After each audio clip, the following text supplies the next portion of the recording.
I posted here, one of the great things about the group at the Conscious Leadership Group is they've been very liberal with their materials.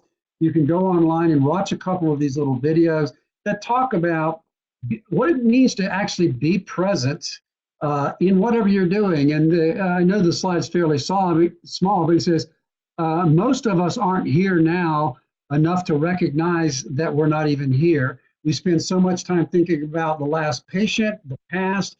We think about the next patient, what we're going to do when we get home. And we don't have the skill set of getting centered. So you can go to their website and explore this a little bit more. But a big part of this is simply pressing pause and breathing. Within our brain injury program, we start most of our staff meetings with at least a minute of silence and deep breathing. We encourage, and most of our therapists include at the beginning of most therapy sessions, a moment of stopping and breathing with our patients and just pausing so that we can get centered, and encouraging them to recognize what's going on inside of their body as we're also getting centered ourselves. So this idea of being present is, can I be curious? Can I have true curiosity about what's going on in my world? Am I willing to shift from that below the line to the above the line? And what might that look like? So in just a couple of minutes, I'm going to give you a real quick, this is my deeper dive slide, a couple of minutes of a deeper dive to notice around that idea of curiosity.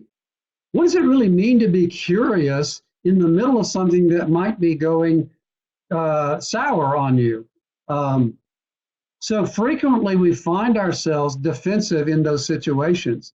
We have real or imagined threats to our ego. Maybe we've been exposed by our own shortcomings for planning, etc. That the beliefs in the defensiveness might be, well, I didn't have enough time to prepare. I need to be in control here. I didn't have enough options. You might find yourself blaming others, blaming your boss, blaming the patient, going and finding other people to talk to. That's called gossip in the South. And recognizing that's what defensiveness can look like. And then you might find yourself actually stating your defensiveness by giving excuses, defending yourself, etc. The flip side of that is, can I counteract that? Can I recognize what I look like when I am being defensive?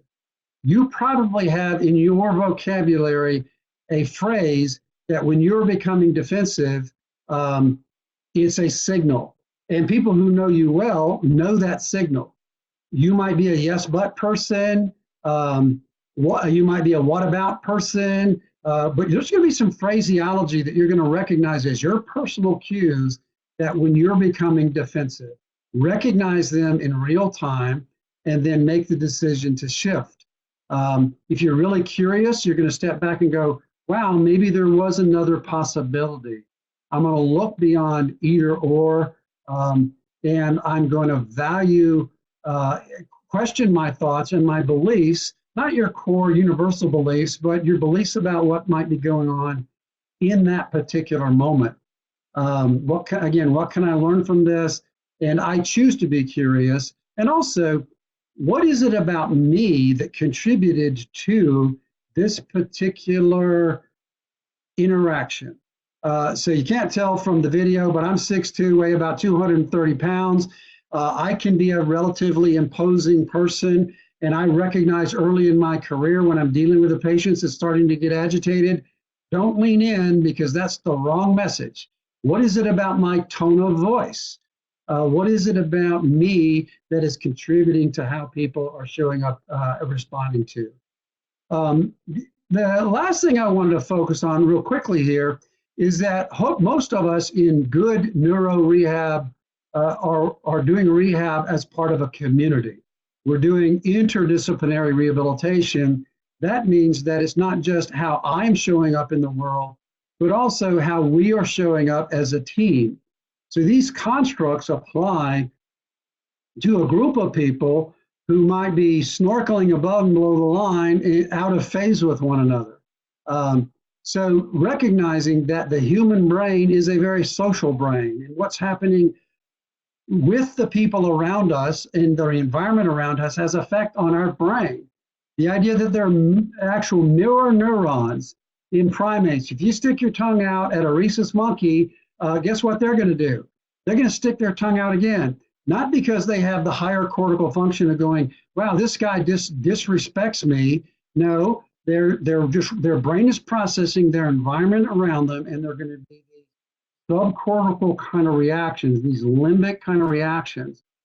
So that we have to recognize that we live and work in this broader social space, and that social place is a place for us to literally grow our brains. So we use this model of the authentic community. And if you think about it, if you think about the team that you live and work within, there, even if you've got one of the greatest teams in the world that you want to work with the rest of your life, there have been times where these characteristics right here may have shown up in your team and your team interactions.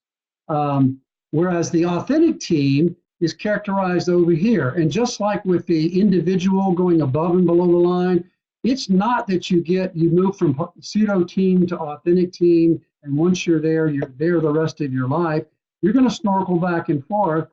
But the authentic team, the team that's trying to apply mindfulness at the group level, is willing to go through these, what we call gateways. The gateways of truth and openness, commitment, accountability, vulnerability, discomfort. The person on the team who might say, guys, I'm not sure we are actually all on the same sheet of music.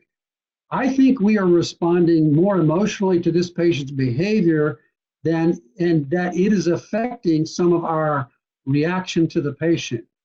Can we get curious about why it is we're reacting that way? Can I have the freedom of expressing my feelings of frustration? Can I say I appreciate that we all are doing in this boat together, but can we take healthy responsibility? So the idea here is that we are doing this journey together as a group, and that the ability to recognize that and be able to communicate with one another. Real quick example here is there are times when within our program, when we're getting ready to have a conversation around a difficult topic that may challenge us as a team, we will actually stop and say, around this particular topic, how do we as a team tend to show up when we are pseudo team? What does that look like? Where do we become defensive?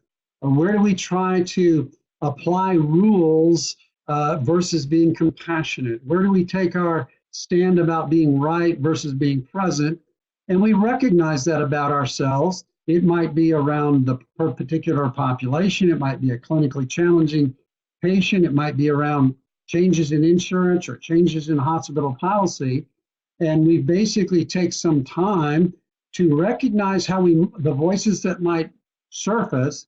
And then we ask ourselves, which of the gateways are important for us to move toward being an authentic team?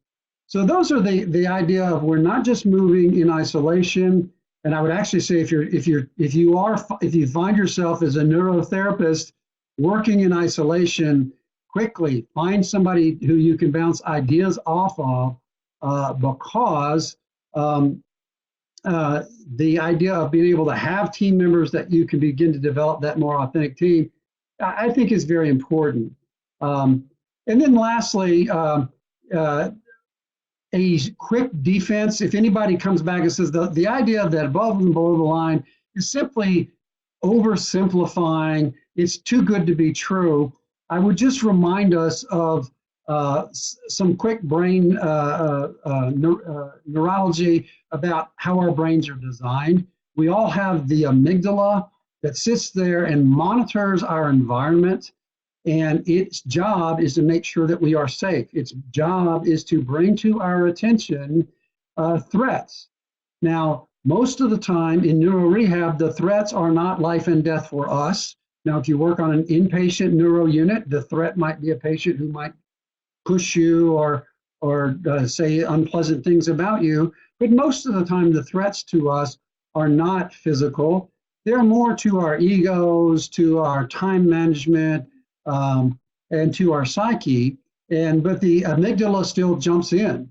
And the amygdala hijack is to try to protect us. And the amygdala is more about the stories we make up about the circumstances that we're in. And what we need to do is calm the amygdala.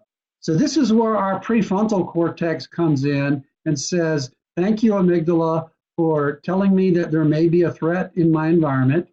And the way that happens is going back to that ability for you to be able to be aware of what's going on in your head, what's going on in your heart, what's going on in your gut, and then say, I recognize that this is a patient who's agitated and that I need to watch my voice, my volume, my posture.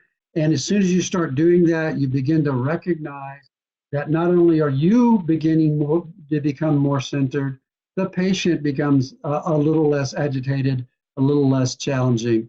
That the ability to do that shift move, the more you practice that, the more the prefrontal cortex can step into that space, take control, you can have the shift, and you can move forward from that place of positive energy, from that place of mindfulness. So that the great simplification of all of this is that ability to step back and simply say, in this moment in time, where am I at right now? What's going on inside of me? Do I recognize thoughts, feelings, or physical sensations that tell me that I'm not present? I'm not here for my patient, and I'm not here for my coworkers because my mind is about fear, about being afraid that I'm not going to get all my therapy sessions done correctly today, not be able to do my documentation or whatever else. And can I catch myself, and am I willing to shift to back above the line where I can allow myself to be more creative as I face the challenges that are here in front of me. I close to closing, I put this slide up here from Emily Dickinson. Any person working in the field of neuro rehab is working in an incredibly wonderful space. The human brain is nearly limitless in its capacity. We don't really understand the depths of the human brain.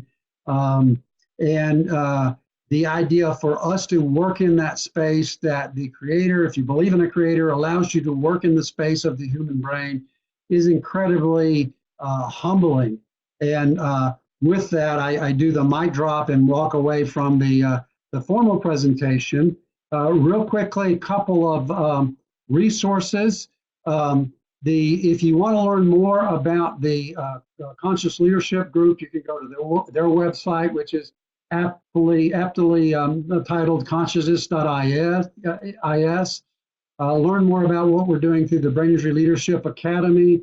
And then if you want to learn more about the Therapist Neurobehavioral Rating Scale, you can go to Dr. Markelly's website. And then there were some additional general references on mindfulness if you're interested in exploring that further. There's some additional resources. And then I would be willing offline, willing to explore any questions or comments that might come up from any of the participants. So seeing that we have a few minutes left, open it up for any kind of questions, comments, or rebuttal. I'm always willing to learn.